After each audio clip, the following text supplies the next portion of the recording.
So big pass லைவ்ல வந்து பார்த்தீங்கன்னா பவித்ரா மற்றும் முத்துக்குமார் இடையே சிறிய வாக்குவாதம் நடந்துச்சு. அதை பற்றியும் பேச போகிறோம். நடுவில் அருணோட ஸ்ட்ராட்டஜி இதுதாங்க அப்படின்ற மாதிரி ஒரு பக்கம் சௌந்தர்யா கெஸ் பண்ணி விஷால் கிட்ட சொன்னதாக இருக்கட்டும், அன்ஷிதா தேவையில்லாமல் மூக்கை கொடுத்து வாங்கி கட்டிக்கிறான்ற மாதிரி அன்ஷிதாவை பற்றியும் ஒரு சில விஷயங்கள் பேசுகிறாங்க. அடுத்ததாக பார்த்தீங்கன்னா ஜாக்லின் மற்றும் சௌந்தர்யா, என்ன ஜாக்லின் அப்பட்டமாக மாட்டிக்கிட்டீங்களே எப்படி, அதை ஏன் சமாளிக்கிறேன்ற பேரில் எதான் சொல்கிறேன், ஒரு தப்பு பண்ணால் அதை அக்செப்ட் பண்ணிக்கணும்.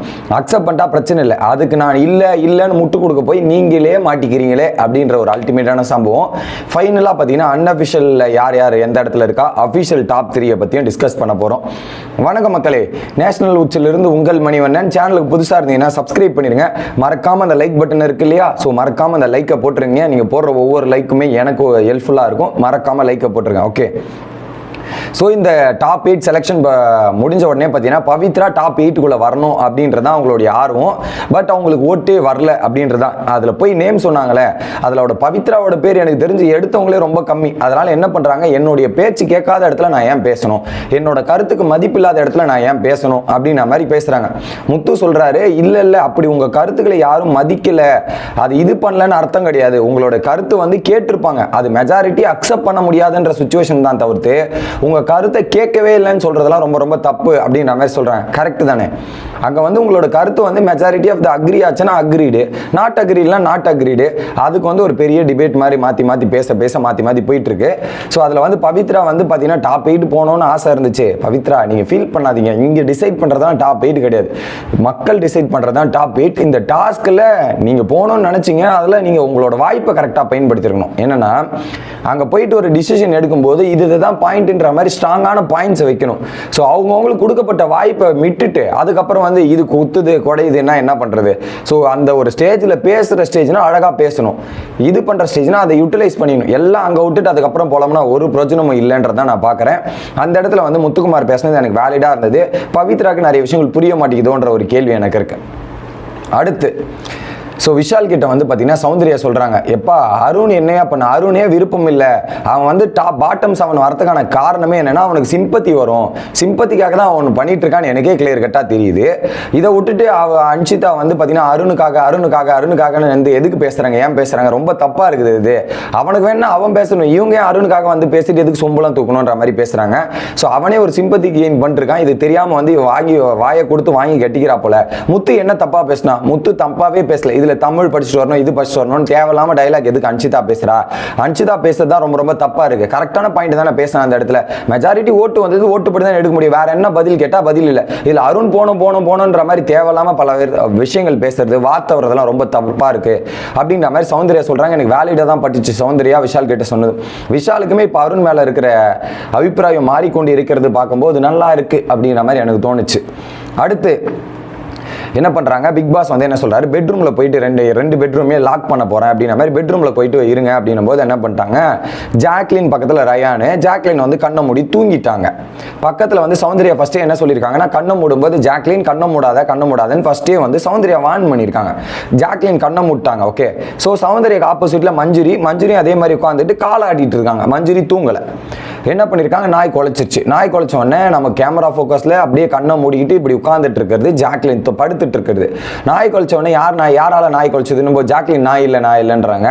மேபி மஞ்சுரியா இருப்பாங்கன்னும் போது மஞ்சுரி கேட்டால் மஞ்சுரி காலாட்டிட்டு இருந்தாங்க. நான் பார்த்தேன், நீ கிடையாது. சௌந்தர்யா சொல்றாங்க, மஞ்சுரி கிடையாது, நீ தான் ஜாக்லின், நீ தான் பண்ணியிருக்கேன் போது என்னாலாம் பனிஷ்மெண்ட் பண்ண முடியாது, என்னால் நான் ஏன் பனிஷ்மெண்ட் பண்ணணும், நீ தூங்கத்துக்கு நான் ஏன் பனிஷ்மெண்ட் பண்ணுவேன்ற மாதிரி சௌந்தர்யா பேசுறாங்க. நானே தூங்கலடி, நான் தூங்கல, அப்படி இருந்தால் ரயான் பனிஷ்மெண்ட் பண்ணிப்பா, நான் தூங்கலன்ற மாதிரி அதுக்கு ஆர்குமெண்ட் பண்றாங்க. இந்த விஷயத்துல யாராவது போய் சொல்லுவாங்களா, தூங்குற விஷயத்துல யாராவது போய் ஏமாத்துவாங்களான்னு கேட்குறாங்க. ஏமா நீ தான் தூங்கின, இதுக்கு உட்காந்து போய் சொல்லுவாங்களா, ஏமாத்துவாங்களான்னு எதுக்கு நீ பேசிட்டு இருக்க, தூங்கணும்னு அக்செப்ட் பண்ணிக்கணும். கண்ணை மூடுனல, சௌந்தர்யா தெளிவா சொன்னாங்க, கண்ணை மூடுன தூங்கலன்னா, கண்ணை மூடுனா ஒரு பாயிண்ட்ல தூக்கம் வந்திருக்குன்னு, ஆமா கண்ணை மூடுன என் மேலதான் பிரச்சனை சொல்லிட்டு போனா முடிஞ்சு போச்சு.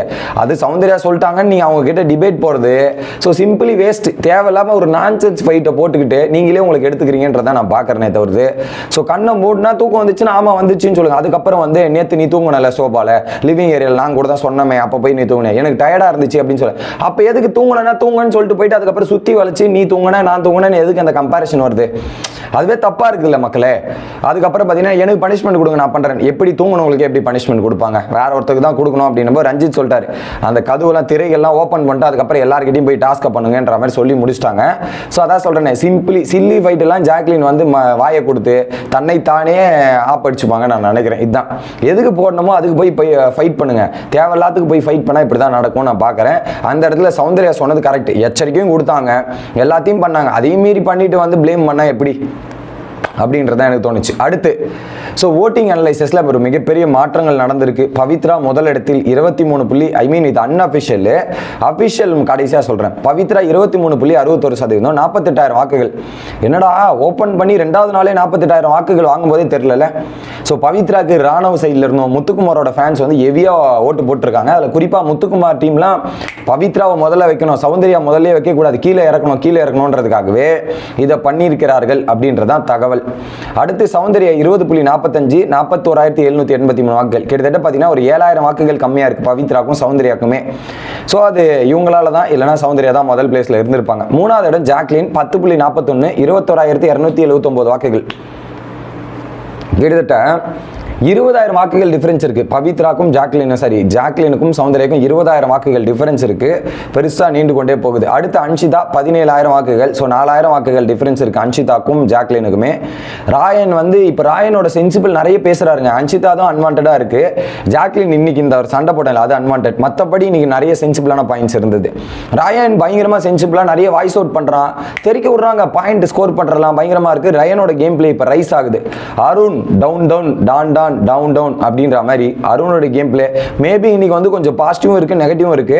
ஆனா அந்த ஹோட்டல் டாஸ்க் அந்த ஃபேக்டரி டாஸ்க் ஆரம்பிச்சோன்னா அருணோட கவ் வந்து ஃபுல்லா டவுன் இறங்க போகுதுன்றது எனக்கு கிளியரா புரியுது. ஸோ 16,000 வாக்குகள். ஸோ எனக்கு தெரிஞ்சு அன்ஷிதா, ராயன், அருண் இவங்க 3 பேர்ல எனக்கு தெரிஞ்சு இவங்க எல்லாருமே டேஞ்சர் ஜோன் நினைக்கிற மக்களே. ஃபர்ஸ்ட் 3 மட்டும் சேஃபர், மற்ற எல்லாருமே வந்து ஒரு 1000 1500 டிஃபரன்ஸ்ல தான் இருக்காங்க. விஷால் அருணுக்கு கீழே விஷால் 7.59 15,000 வாக்குகள். ஸோ 1000 வாக்குகள் தான் டிஃபரன்ஸ் இருக்கு, 500 வாக்குகள் தான் டிஃபரன்ஸ் இருக்கு. அதுக்கப்புறம் சத்யா 500 வாக்குகள் டிஃபரன்ஸ், சத்யா கீழே தர்ஷிகா அங்க வந்து ஒரு 500 வாக்குகள் தான் டிஃபரன்ஸ்.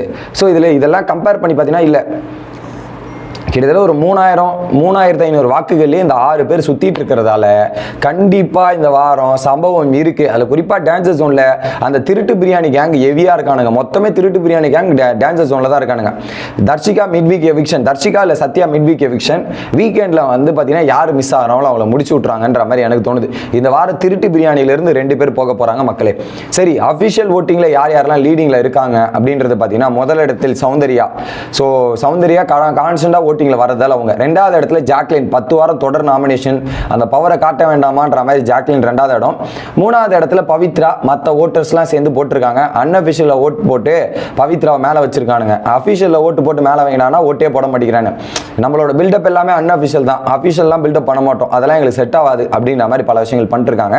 ஸோ இதில் பல பேர் மிட் வீக் எவிக்ஷன் எப்போ நடக்கும்னு கேட்டீங்கன்னா, மிட் வீக் எவிக்ஷன் எப்போ நடக்கும்னா நம்ம புதன்கிழமை நாளைக்கு நடக்கும் அபிஷியலா, நமக்கு வியாழக்கிழமை டெலிகாஸ்ட் ஆகும் அப்படின்றதான் தகவல். அடுத்த வீடியோவில் வந்து சந்திக்கிறேன். Bye guys.